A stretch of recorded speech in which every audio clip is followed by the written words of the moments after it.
Okay, so the next requirement that we need to check is the bearing. Okay, check natin yung section na ito. Ito. Check natin yung connection of the column to the footing or the transfer of load from the column to the footing. Okay, so the general requirement is the PBN is be greater than or equal to the BU. The PBN is equal to the strength provided by the concrete plus strength provided by the steel. And also, the BU is equal to PU. Okay, ito, PU. So, dito sa section na to, connection between footing and the column, meron tayong dalawang side. The section on the side of the column, which is ito, and then the section on the side of the footing. So, meron tayong dalawang section na check mamaya. Yun nga, sa section 1, tsaka sa section 2. So, start muna tayo sa section 1. At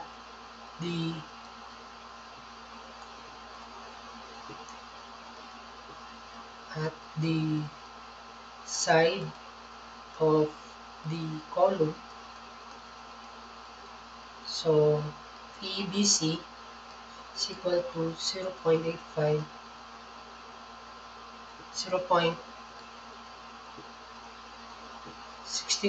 times 0.85 FC prime area 1. So, ito yung formula nung sa side ng column. Wherein the area 1 is simply the area of the column. So, 0.65, 0.85 times FC prime. The FC prime of the column is 34.5. The FC prime of the footing is 20.7. Mas mataas yung sa FC prime ni column. So, 34.5 times 450 squared. So, PBC is equal to 65 times 0.85 times 34.5 times 450 squared.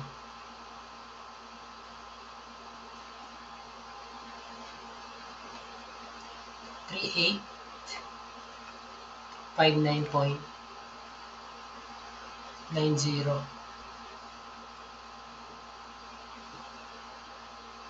kilonewton. So, yung strength ni side ni column, 3859. Okay. Comparing this to the PU, which is also the BU, check nga natin. PBC plus PBS is greater than or equal to PU. So, obviously, kailangan natin ng steel, area of steel. The PU is equal to 4056. Okay, so steel is needed. Pero mamaya na lang natin kukompute kung ilan yung area of steel. Proceed muna tayo sa side nung footing. So, at the side of the footing, so yung formula niyan is PBC is equal to 0.65, 0.85 FC prime area 1. Actually, halos the same lang siya. Meron lang tayo na dagdag na load factor or factor na square root of 2 over square root of 1. I mean, square root of area 2 over area 1. Sorry. So, ano ba yung area 2? Yung area 2, yun yung projected area ng area 1 with slope of 1:2. Okay? So, project lang na natin itong area 1. Ito yung area 1. Di ba? So, project lang natin to. Yung slope is 1, 2. And then, kung saan side siya mag-intersect, either dito sa may side ni footing or dito sa may bottom ni footing, yun yung magiging area 2 natin. Okay? So, for this case, ito yung area 2. Okay? Again, the slope is 1, 2. So, compute natin itong area 2. By the way, para mas ma-imagine nyo, ganito yung figure nung tsura nung pag-project natin. Ito siya. Okay? Ayan. So, itong shaded part dito, yung projected area ng area 1, which is the area 2, is ito. Tapos, itong kulay green, this the area 1. So, kunin natin itong area 2. To get that, let's say, yun nga, nag-intersect siya sa may side footing. So, define natin ito as y. So, by ratio proportion, 1/2 equal to y over ito. I think this is 1525. 1525. Okay, so y is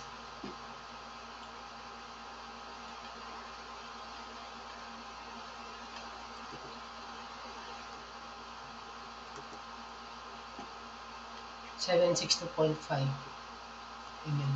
So, tama yung assumption, nag-intersect, yung projected area 2 natin is within the edge nitong footing. So, nandito siya sa gilid. So, obviously, the area 2, the size of area 2 is 3.5 by 3.5 meter. Okay? So, square root of area 2 over area 1.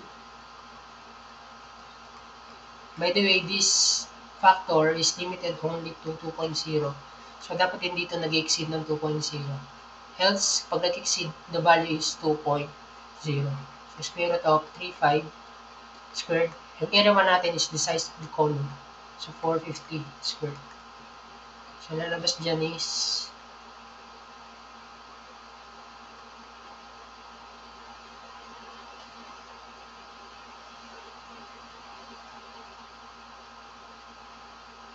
7.8. Since this is greater than 2.0, therefore, square root of area 2 over area 1 is 2.0 only. So, solve na natin to. Phi. So, phi BC is equal to 65.85. Side of the footing, yung FC prime footing is 20.7. Area 1, 450 squared times 2. So, phi BC 0.65 times 0.85 plus 20.7 times 450 squared times 2 divided by 1,000. 4631.88. Now, comparing this to the PU, so obviously, theoretically, hindi na kailangan ng steel. So, phi BC plus phi BS equal to 4056. Yan yung PU. So, 4631.88 plus PBS 4056. So, no need to provide theoretically by steel. No need to provide steel theoretically. Okay? Pero dun sa previous calculation natin, dun sa side ni column, kailangan natin mag-provide ng steel, which is called the dowels. Okay, so ito. Tawag dito,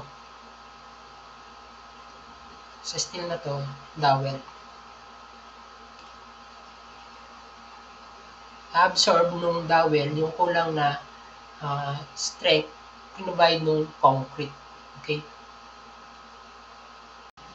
Okay, so let us solve na yung area of steel required to resist the PU or the required bearing load. Okay? So, ito,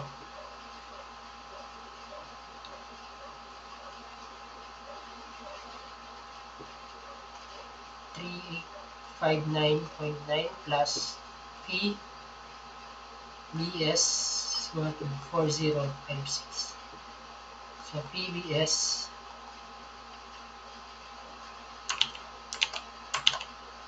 is equal to 4056 minus 3859.9. So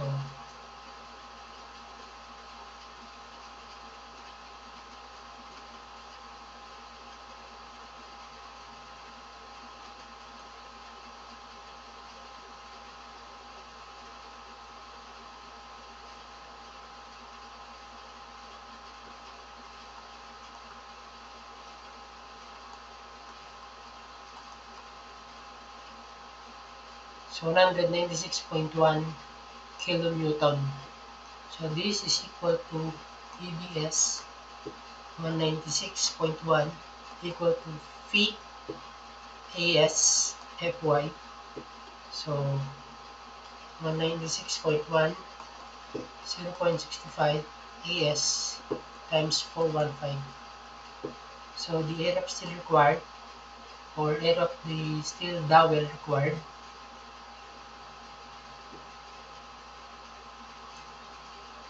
196.1 times 10 raised to 6, 10 raised to 3 divided by 0.65 times 415. So the area is 726.97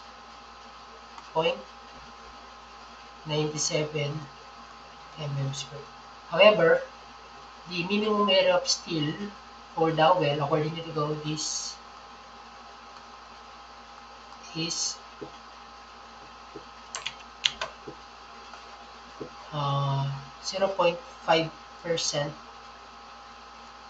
0.5% of the area 1 or area of the column. Remember that the column, the ratio or the steel required for the column must be between 1% to 8%, di ba? Para mas madali yung matandaan kung ilan yung percent required for dowels. Ito 1% kalahati lang ng minimum sa column, so 0.5% of area 1. Okay? So, AS minimum for dowel is 0.5 divided by 100 times 450 squared. So, 726, 0.5 divided by 100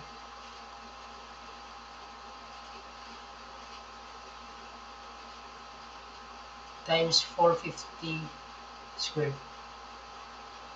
So, the AS min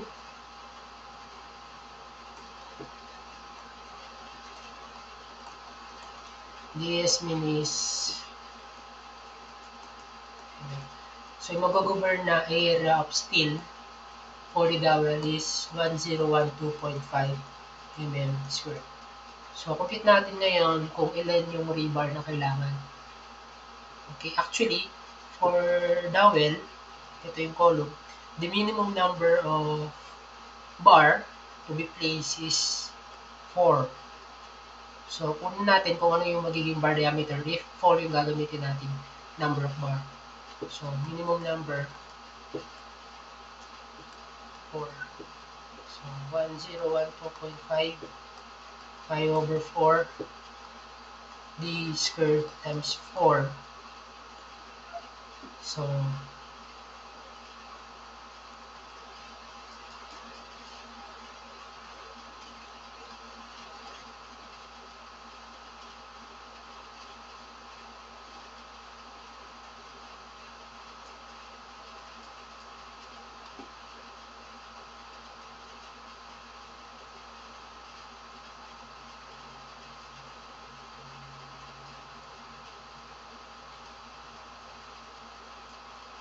So the diameter is 17.95 mm. So use d is equal to 20. So finally, our final design is based dun sa problem. So ito yung figure.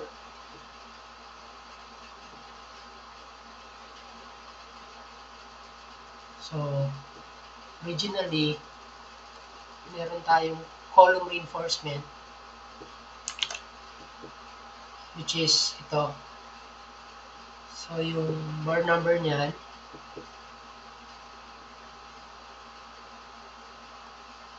8 na 28 mm diameter. And then magpo-provide daw tayo kailangan ng apat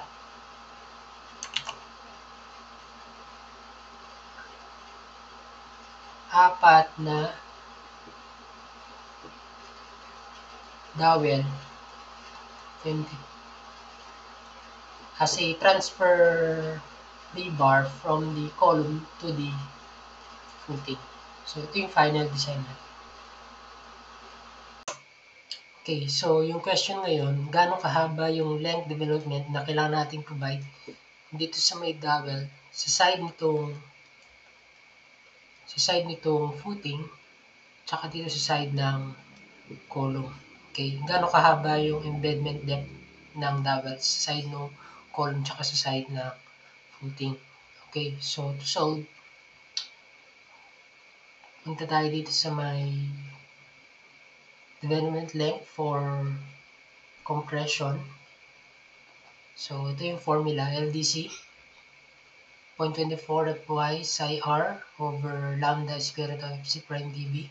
But this must not be less than to this value or 200 mm.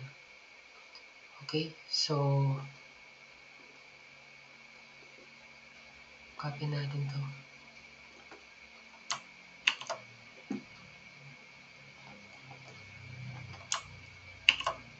Okay, so punta muna tayo dito sa dowel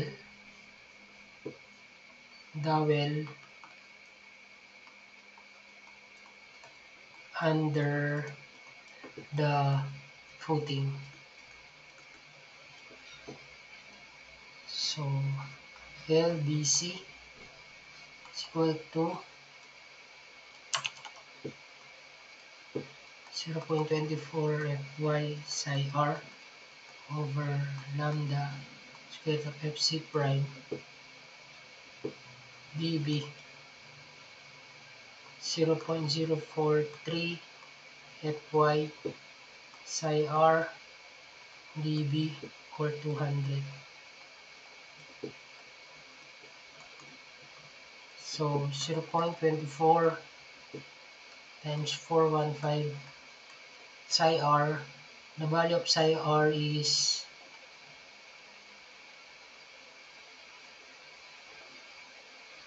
0.75 kapag magpo-provide tayo ng dito sa item number 4 hoops. So if we will provide hoops tulad nito, ties within the depth of the foundation or footing. So yung gagamitin natin psi r is 0.75. So we will use 0.75, 0.75 over 1.0 square root of 20.7 times 20 mm. Then 0.043415 0.75 times 20 mm.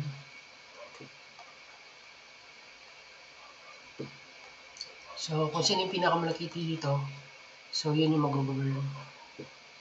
So 0.24 times 415 is 0.75 times 20 divided by square root of 20.7. So 3 to 8 0.043 times 415 times 0.75 times 20, 267.8, and lastly 200. So the governing depth or development length for compression of the dowel is this 300 328.4. Okay, so 328.4 for the dowel under the column. So ganun din yung DC. So yung nagbago lang dito yung FC prime actually. So the same lang. 0.24 times 415 times 0.75 times 20, 1.0 square root of 34.5, tapos 0.043 times 415, 0.75 times 20, 200. So 0.24 times 415, 0.75 times 20 divided by square root of 34.5.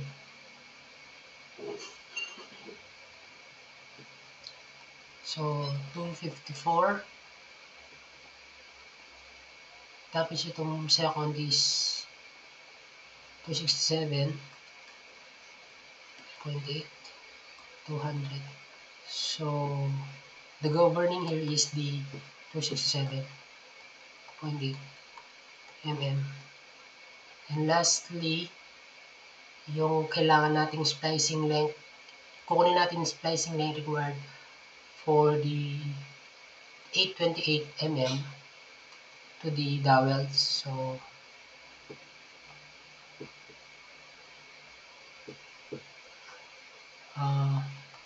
column rebar. So LBC is equal to 0.24 415 times 0.75 times 28, 1.0 square root of 34.5, 0.043 415, 0.75 times 28, lastly 200. So this is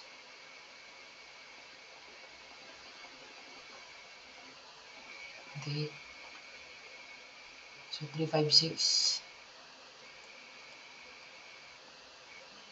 56.1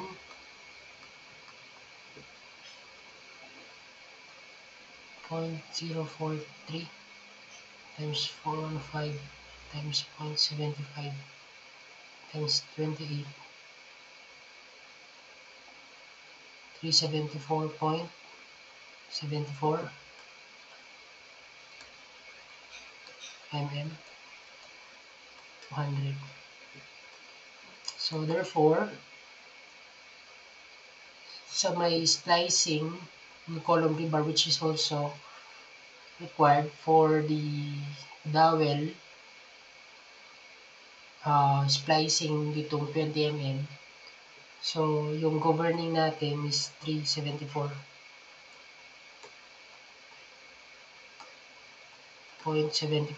So yung governing natin dito is under the column, hindi ito. Sa side ni column, yung splicing length, kailangan natin is itong 374. So this is 374. Dito naman, DC. Dito naman is under the footing 3 to 8.4.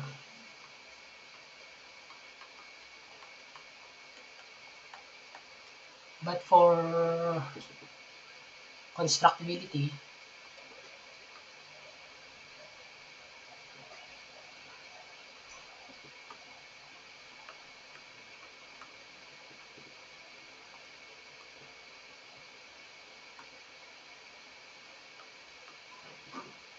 for constructability, normally, uh,